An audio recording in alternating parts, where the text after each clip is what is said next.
你是何人？你是否在山上打败过一只猫？ Looking for a financially stable partner is the best bet. Do you feel a sense of disillusionment from it? Or what would you say in response to people who look at that and say, oh, I aspire to that? I don't know if I've really had an intimate relationship with a man in my entire life. As quickly as you can, snatch the pebble from my hand.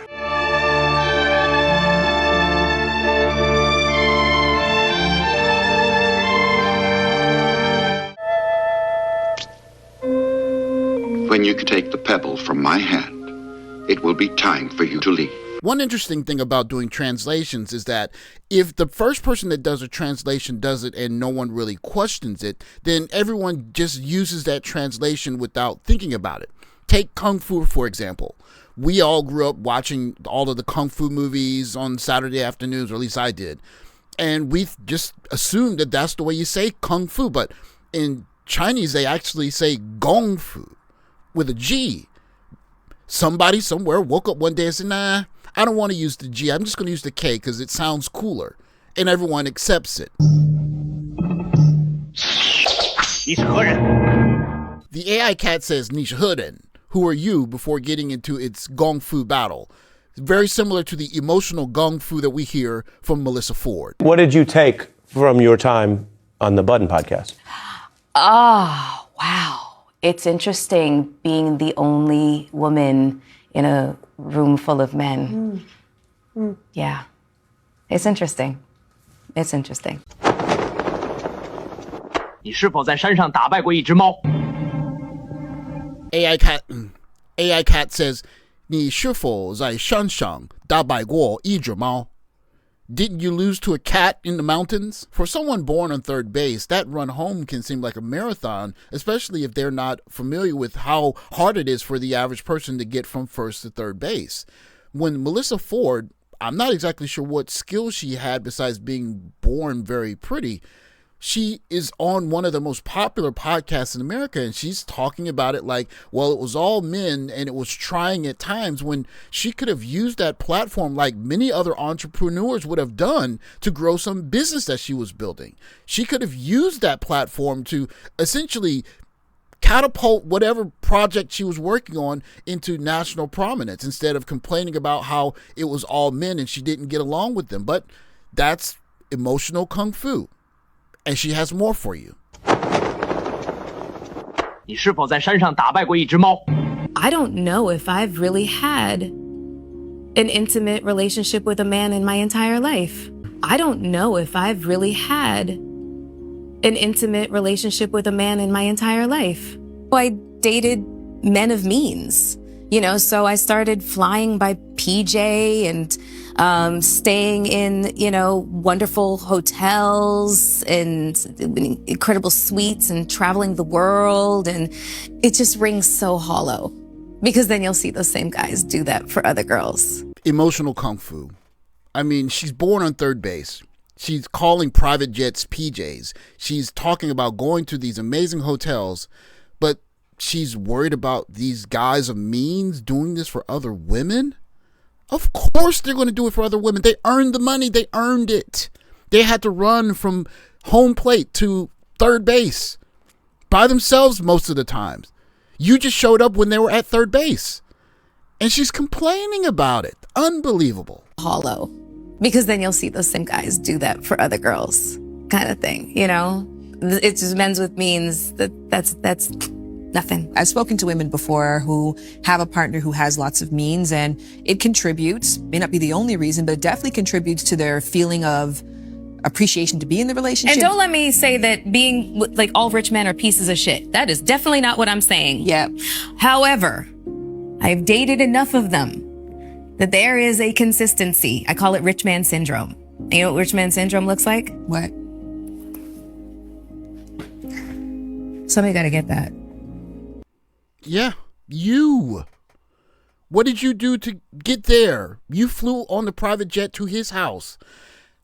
This is emotional kung fu. Like, how can she complain about flying in private jets and being of help to someone who made all of that happen? But there she is. It's amazing to watch. Amazing. 你还活着？你没听说喵有9命吗？你还活着? You're still alive? 你没听说猫有9命吗? Haven't you heard? Cats have 9 lives. Fame is a vapor, popularity is an accident, riches take wings. The only thing to endure is character. It's really interesting listening to the quote-unquote wisdom that you're hearing from these young ladies who basically were born on third base. They looked a certain way and they got to enjoy a VIP lifestyle. They were elevated to fame essentially because of the way they were born and how they looked. And they're trying to impart a kind of wisdom that they've learned along the way, the importance of character after flying in private jets and going to VIP parties. And it sounds like a kind of emotional kung fu. Where are you with love in your life now? Ooh, what you say? Tisha, that was a very direct question. I didn't hear you. Where are you with love? What? I don't know. I'm still trying to figure out the love for myself. I'm still unpacking all of that. I know that I love people.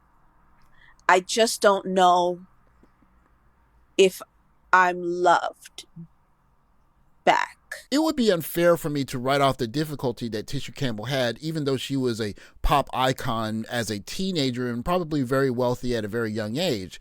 But when she's talking about her definition of love, I mean, what does the guy that gets into her dating orbit have to do before he's even able to get in proximity to her? If you're going to be a lawyer or some kind of financial banker or just some guy that's really good at what he does, you're talking about years and years and years of dedicated sacrifice and studying and staying up late nights and all kinds of things. You're not born an investment banker or a doctor. You have to go through hardship. And so the idea of being loved, most guys going through that don't even know what love looks like.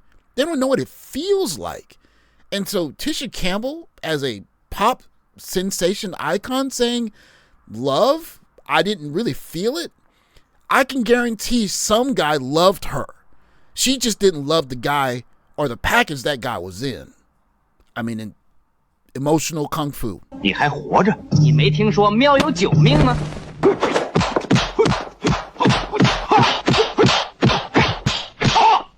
接下来我又不客气了。接下来我又不客气了。I won't hold back on you anymore. Speaking of which, life doesn't hold back on men, especially when men and young boys are dealing with young ladies. This is a young boy that's trying to be a gentleman. Now think about the emotional lesson that this boy is going to learn as all of these young ladies essentially refuse his attempt at being a gentleman and walk right by him. That's one. That's the second girl, the third girl. Here's number 4, number 5, number 6, walk right by him. Number 7, number 8, walk right by him. Number 9, 10, 11, 12, still haven't touched his hand. 13, 14, 15, 16, 17, all ignoring him. Imagine for a second the kind of emotional turmoil this boy went through while he was watching girl after girl walk by him and basically ignore his gesture at being a gentleman. I mean, it's not kung fu this time. It's worse. The Slido in the quarterfinals. Man, and there is nowhere Hardy can go from this position, and the clock just continues to tick. You're just right. You cannot stay like this. When someone's in near fall criterion, there's no stay. We live in a society where it's okay to laugh at the struggles of a man. But I want you to pay attention to one thing, particularly in this part of the fight. Look at the clock. Look at how long this man had to endure this before the referee ended the match. I don't know if I've really had an intimate relationship with a man in my entire life. I dated men of means, so I started flying by PJ and staying in, wonderful hotels and incredible suites and traveling the world. And it just rings so hollow because then you'll see those same guys do that for other girls kind of thing, It's just men's with means. That's nothing. And don't let me say that being like all rich men are pieces of shit. That is definitely not what I'm saying. Yeah. However, I've dated enough of them that there is a consistency. I call it rich man syndrome. You know what rich man syndrome looks like? What? Somebody gotta get that. And the ends. Now, for us, it's a joke. But for the guy wrestling, he went through that 30 seconds of difficulty, and it's probably going to make him a better wrestler. Now, in our modern day environment, we make this a punchline, and I guess there's a bit that's funny to it, but the difference is when you're hearing Melissa Ford and Tisha Campbell complaining about love, they didn't go through anything close to this to get to be around the kinds of guys that had to do this to get next to those kinds of women. 接下来我又不客气了，哈哈哈，又来这套，我也不会对你客气。哎，喵了个咪的！又来这套, here we go again. 我也不会对你客气. I won't be nice this time either. 喵了个咪的. Meow. I'm still trying to figure out the love for myself. I'm still unpacking all of that. I know that I love people. I just don't know if I'm loved back by people. I wasn't talking about a person. I was talking about love itself. I've never been loved in my life. Ooh. And I was like, you've never been loved in your life? And then now I am here in this moment, kind of more understanding her words. I have loved, and I put my whole heart into it. I not only believed in the good of man, I also believed in marriage, commitment, all of the things. And I'm still waiting to be loved properly the way that I define love. Maybe that's not fair to somebody. But I'm such a giver. I've given. And I'm still waiting for that to come. I have hope. Yeah. Well, that somebody will love me past Gina. When I say emotional kung fu, or should I say emotional gung fu, this is essentially what I'm speaking about. This is a woman who is wildly successful. If she were a man, she would understand that success costs something.